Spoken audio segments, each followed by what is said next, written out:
Tantor Audio, a division of Recorded Books, presents Hotel Splendide by Ludwig Bemelmans, narrated by David Vries. 1. The Animal Waiter. The day was one of the rare ones when Mépoulet and I had a guest at our tables.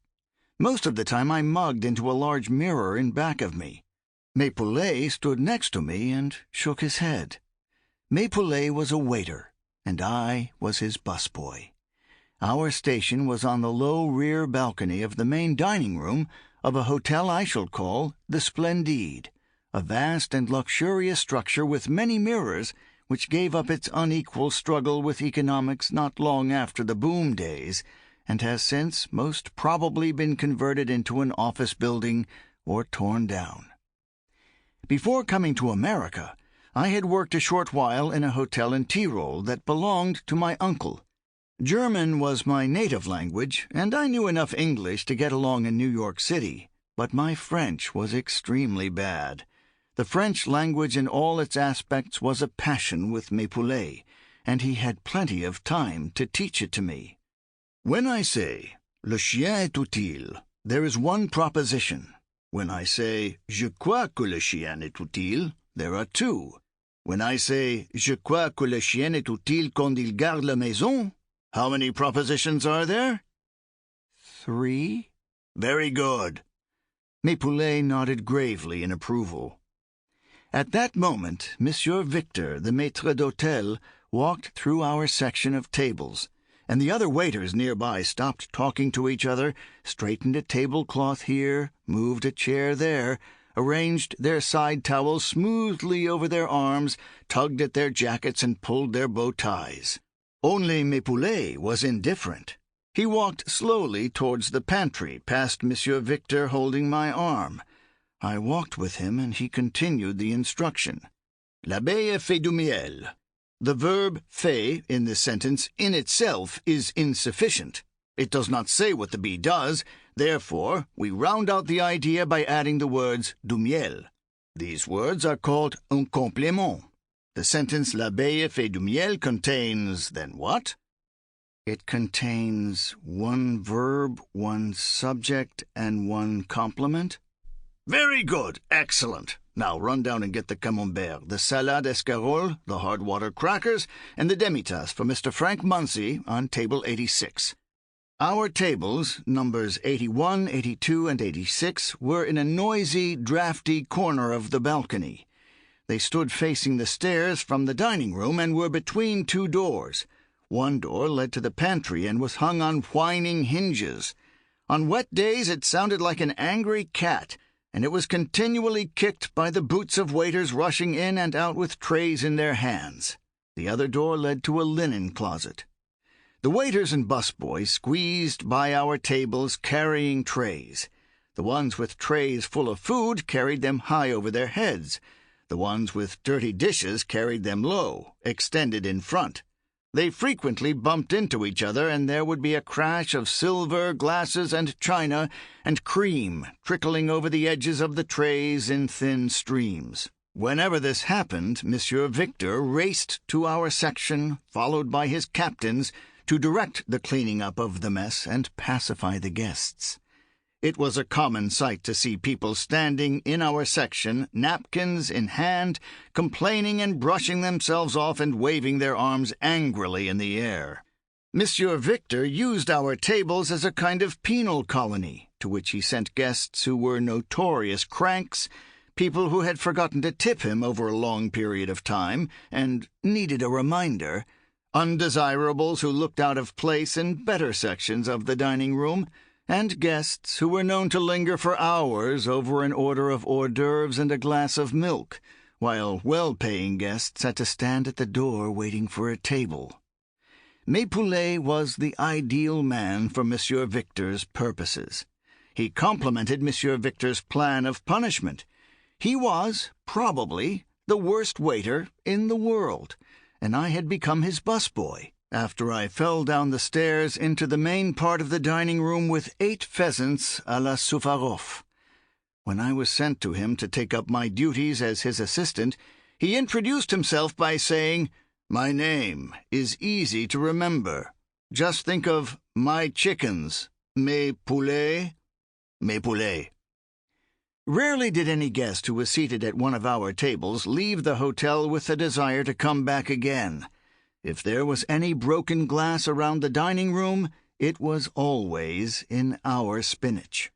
The occupants of tables numbers 81, 82, and 86 shifted in their chairs, stared at the pantry door, looked around, and made signs of distress at other waiters and captains while they waited for their food.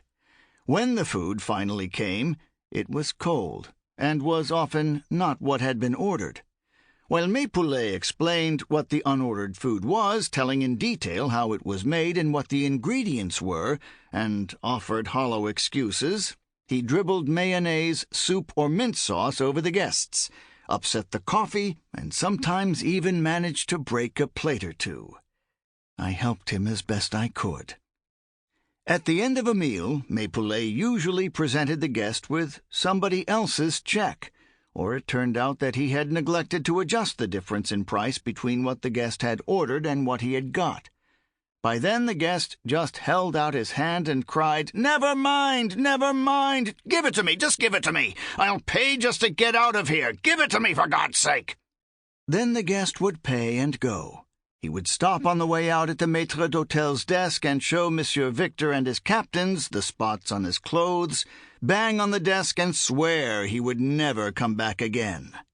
Monsieur Victor and his captains would listen, make faces of compassion, say "oh" and "ah," and look darkly towards us across the room, and promise that we would be fired the same day. But the next day we would still be there. In the hours between meals, while the other waiters were occupied filling salt and pepper shakers, oil and vinegar bottles and mustard pots, and counting the dirty linen and dusting the chairs, mes poulets would walk to a table near the entrance right next to Monsieur Victor's own desk overlooking the lounge of the hotel. There he adjusted a special reading lamp which he had demanded and obtained from the management, spread a piece of billiard cloth over the table, and arranged on top of this a large blotter and a small one, an inkstand, and half a dozen pen-holders. Then he drew up a chair and seated himself. He had a large assortment of fine copper pen points of various sizes, and he sharpened them on a piece of sandpaper.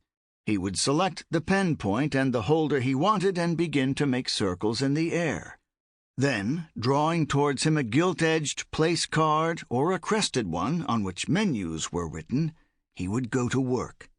When he had finished, he arranged the cards all over the table to let them dry, and sat there at ease, only a step or two from Monsieur Victor's desk, in a sector invaded by other waiters only when they were to be called down or to be discharged, waiters who came with nervous hands and frightened eyes to face Monsieur Victor.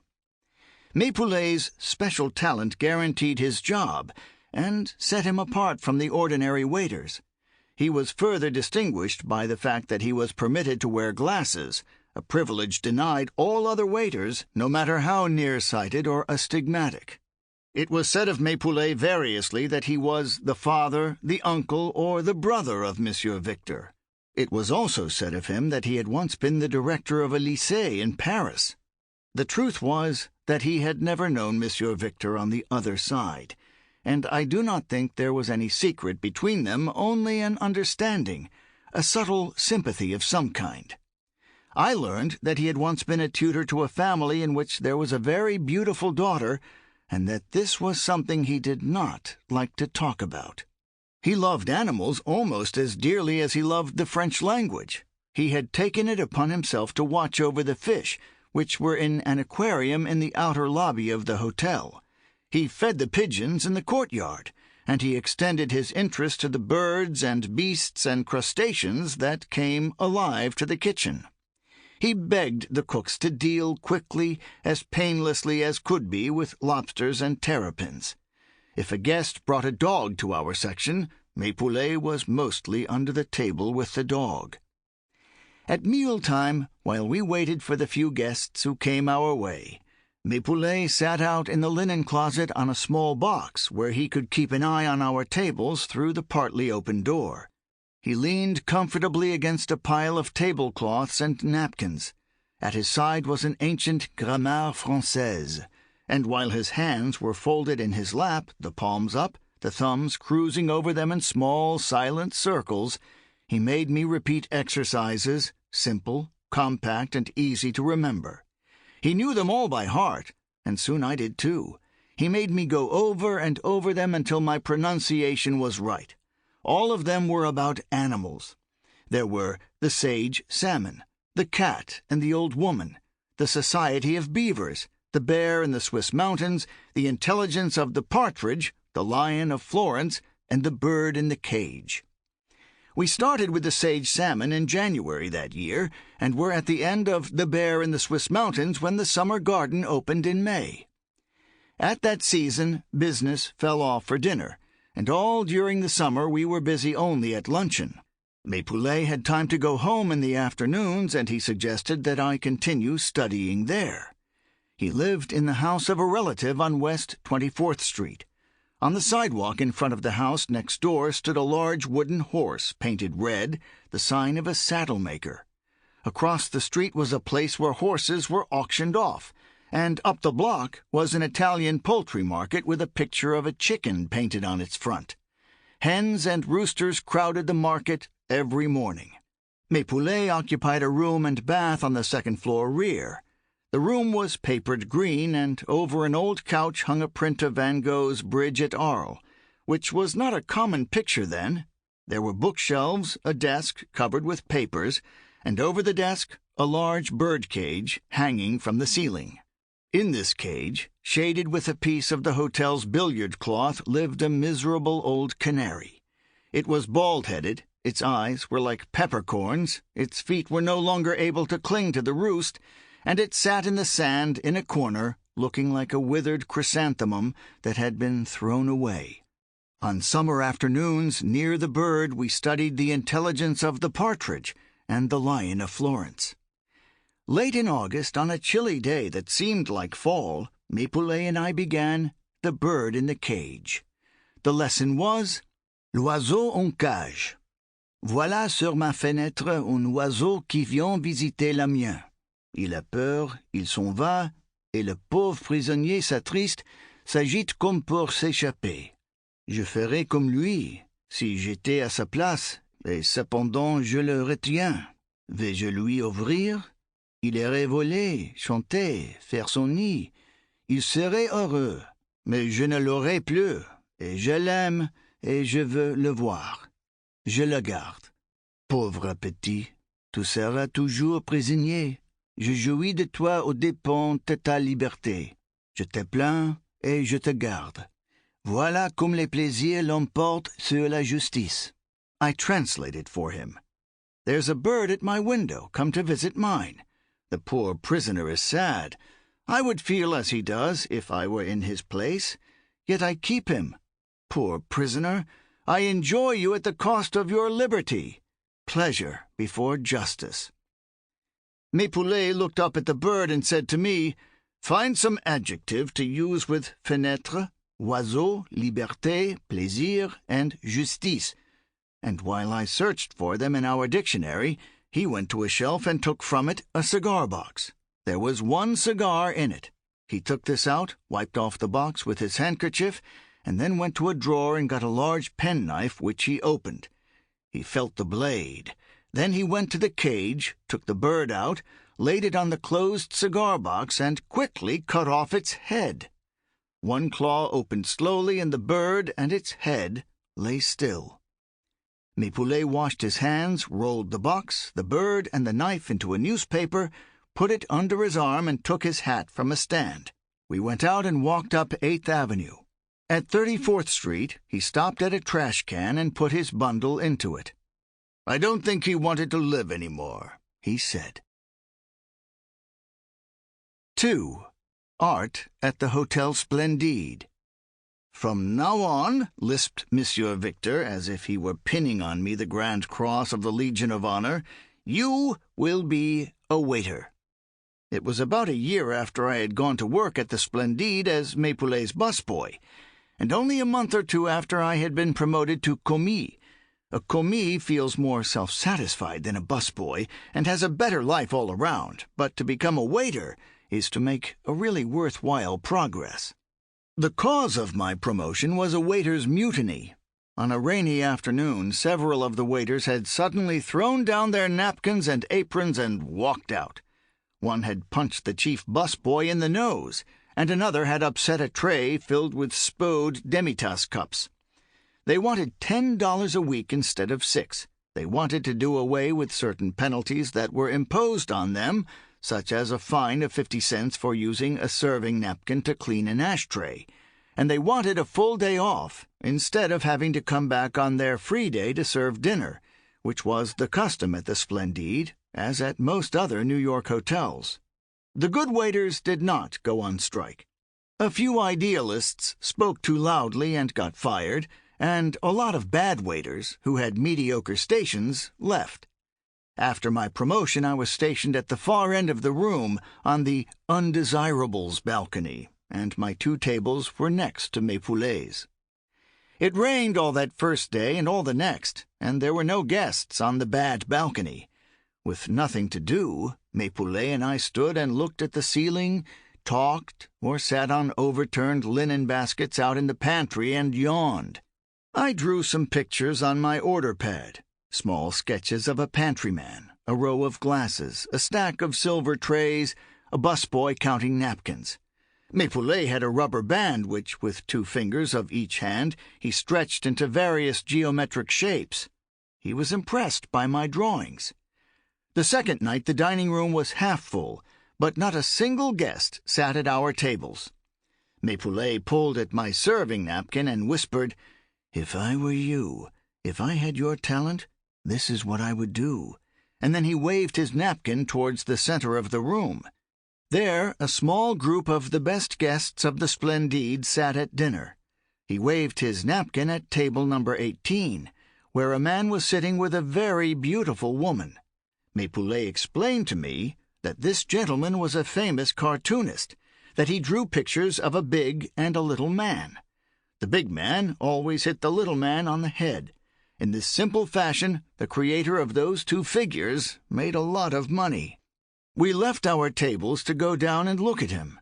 While I stood off to one side, Mépoulet circled around the table and cleaned the cartoonist's ashtray so that he could see whether or not the lady's jewelry was genuine.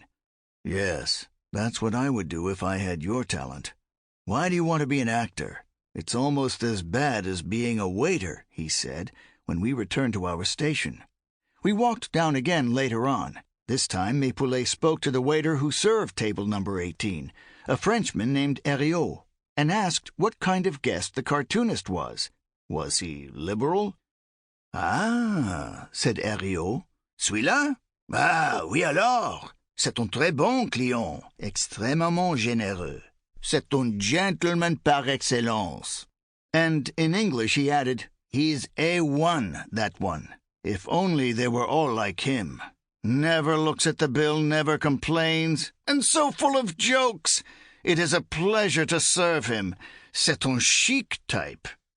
After the famous cartoonist got his change, Herriot stood by, waiting for the tip, and Mépoulet cruised around the table. Herriot quickly snatched up the tip. Both waiters examined it, and then Mépoulet climbed back to the balcony. "Magnifique," he said to me. "You are an idiot if you do not become a cartoonist. I am an old man. I have 60 years. All my children are dead, all except my daughter, Mélanie, and for me it is too late for anything. I will always be a waiter. But you are young. You are a boy. You have talent. We shall see what can be done with it." Mépoulet investigated the famous cartoonist as if he were going to make him a loan or marry his daughter off to him. He interviewed chambermaids, telephone operators, and room waiters. "I hear the same thing from the rest of the hotel," he reported on the 3rd rainy day. "He lives here at the hotel. He has a suite. He is married to a countess. He owns a Rolls-Royce. He gives wonderful parties, eats grouse out of season, drinks vintage champagne at 10 in the morning. He spends half the year in Paris and has a place in the south of France. When the accounting department is stuck with a charge they've forgotten to put on somebody's bill, they just put it on his. He never looks at them. "Break it up! Break it up! Shh! Quiet!" said Monsieur Maxime, the maître d'hôtel on our station. Mapoulet and I retired into the pantry where we could talk more freely. "It's a very agreeable life, this cartoonist life," Mapoulet continued, stretching his rubber band. "I would never counsel you to be an actor or an artist-painter, but a cartoonist. That is different. Think what fun you can have. All you do is think of amusing things, make pictures with pen and ink, have a big man hit a little man on the head, and write a few words over it. And I know you can do this easily. You are made for it." That afternoon, between luncheon and dinner, we went out to find a place where cartooning was taught. As we marched along Madison Avenue, Mapoulet noticed a man walking in front of us. He had flat feet, and he walked painfully, like a skier going uphill. Mapoulet said, "Psst," and the man turned around. They recognized each other and promptly said, "Ah, bonjour." "You see," Mapoulet said to me when we had turned into a side street. "A waiter, a dog. Call psst, click your tongue, snap your fingers, and they turn around even when they are out for a walk and say, 'Yes, sir, no, sir, bonjour, monsieur, dame.' Trained poodles. For God's sake, don't stay a waiter. If you can't be a cartoonist, be a street cleaner, a dishwasher, anything, but don't be an actor or a waiter. It's the most awful occupation in the world. The abuse I have taken, the long hours, the smoke and dust in my lungs and eyes, and the complaints. C'est la barbe, c'est métier. My boy, profit by my experience. Take it very seriously, this cartooning." For months one does not meet anybody on the street with his neck in an aluminum and leather collar, such as is worn in cases of ambulatory cervical fractures, and then, in a single day, one sees 3 of them. Or one hears Mount Chimborazo mentioned 5 times. This day was a flat-foot day. Mapoulet, like the waiter we met on Madison Avenue, had flat feet. And so did the teacher in the Andrea del Sarto Art Academy. Before this man had finished interviewing me, Mapoulet whispered in my ear, "Looks and talks like a waiter. Let's get out of here." On our way back to the hotel, we bought a book on cartooning, a drawing board, pens and a pen holder, and several soft pencils. On the first page of the book, we read that before one could cartoon or make caricatures, one must be able to draw a face, a man, a woman, from nature. That was very simple, said Mapoulet. We had lots of time, and the Splendide was filled with models. 2 days later he bought another book on art, and we visited the Metropolitan Museum. We bought all the newspapers that had comic strips. And the next week Mapoulet looked around, and everywhere among the guests he saw funny people. He continued to read to me from the book on how to become a cartoonist. The book said keep a number of sharpened, very soft pencils handy for your work. I did, and for a while I was almost the only waiter who had a pencil when a guest asked for one. And remember, said the book, you can never be expert in caricaturing people unless you shake off the fear of drawing people. I tried to shake off the fear.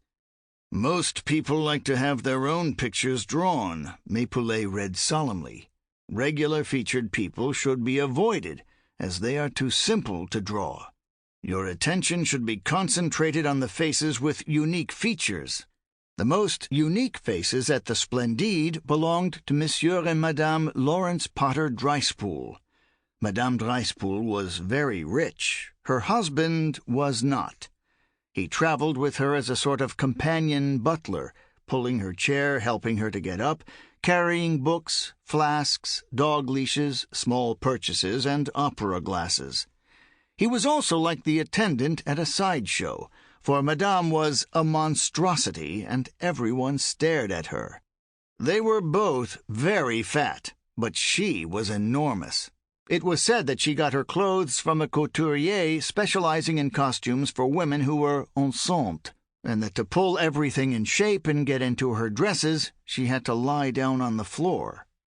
She was fond of light pastel-colored fabrics, and her ensembles had the colors of pigeons, hyacinths, and boudoir upholstery. Her coat covered her shoes and a wide fur piece her neck, and even in the middle of winter she wore immense garden hats that were as elaborate as wedding cakes. Monsieur and Madame Dreispool were the terror of maîtres d'hôtel all over the world. Wherever they stayed, they had the table nearest the entrance to the dining room. This table was reserved for them at the Splendide in New York, at Claridge's in London, at the Ritz in Paris, and in various restaurants on the luxurious boats on which they crossed. Like the first snowflakes, Monsieur and Madame Dreispool always appeared in the Splendide at the beginning of the season. They left for Palm Beach at the first sign of its end. Their entrance into the dining room was spectacular. First Madame waddled in, then Monsieur with a Pekingese, one of the few dogs allowed in the main dining room. Madame answered with one painful nod Monsieur Victor's deep bow, climbed up the 2 steps to the balcony on the right where their table was, and elaborately sat down. Everyone in society knew them and nodded, coming in and going out. Monsieur and Madame thanked them briefly from the throne. They never spoke to each other, and they never smiled. Monsieur Dreispool had consoled himself with whiskey so many years that his face was purple. The gossip in the courier's dining room, where the valets and maids and chauffeurs ate, was that he also consoled himself with Suzanne, Madame's personal maid. He did not seem so fat when he was alone, but when he and Madame were sitting together at their table on the good balcony, they looked like 2 old toads on a lily leaf. The maître d'hôtel who took care of them was a Belgian and had come from the Hôtel de Londres in Antwerp. He never took his eyes off their table, and raced to it whenever Monsieur Dreispool turned his head. Monsieur and Madame were waited upon by a patient old Italian waiter named Giuseppe. Because he never lost his temper and never made mistakes, he got all the terrible guests, most of whom paid him badly. Madame Dreispool was not allowed any sugar. Her vegetables had to be cooked in a special fashion. A long letter of instruction about her various peculiarities hung in the offices of the chefs and maîtres d'hôtel of all the hotels she went to. It was mailed ahead to the various managers by Monsieur. The exit of Monsieur and Madame Dreispool was as festive as the entrance.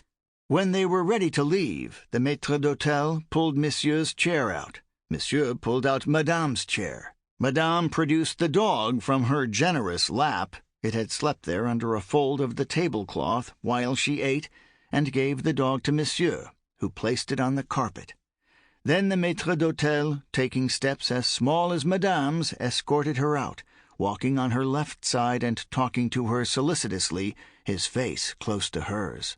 Monsieur followed about 6 feet behind, with a big Belinda Fancytails cigar between his teeth, his hands in his pockets, and the leash of the dog slipped over one wrist. From where Mépoulet and I stood on the bad balcony, she looked like several pieces of comfortable furniture piled together under a velvet cover, and being slowly pushed along on little wheels. Mépoulet was convinced that Madame Dreispool was the very best possible model for me to begin drawing. The book said not to be afraid. Take a piece of paper, it said, and draw a line down the center. Divide this line and draw another from left to right, so that the paper is divided into 4 equal parts. I took an old menu and stood on the good balcony between a screen and a marble column. It was possible there to observe and sketch Madame Dreispool unnoticed. I divided the back of the menu into 4 equal parts. Once I started to draw, I saw that Madame's left half-face extended farther out from the nose than her right, and that one eye was always half-closed. When someone she knew came in, the eyelid went up over the rim of the pupil in greeting, and the corners of the lips gave a short upward jump, and then sank down again into a steady mask of disgust. Monsieur and Madame were easy to draw. They hardly moved. They sat and stared, ate, stared, stirred their coffee. Only their eyes moved when Giuseppe brought the cheese or the pastry tray. Quickly, shiftily, they glanced over it. Sample complete. Ready to continue?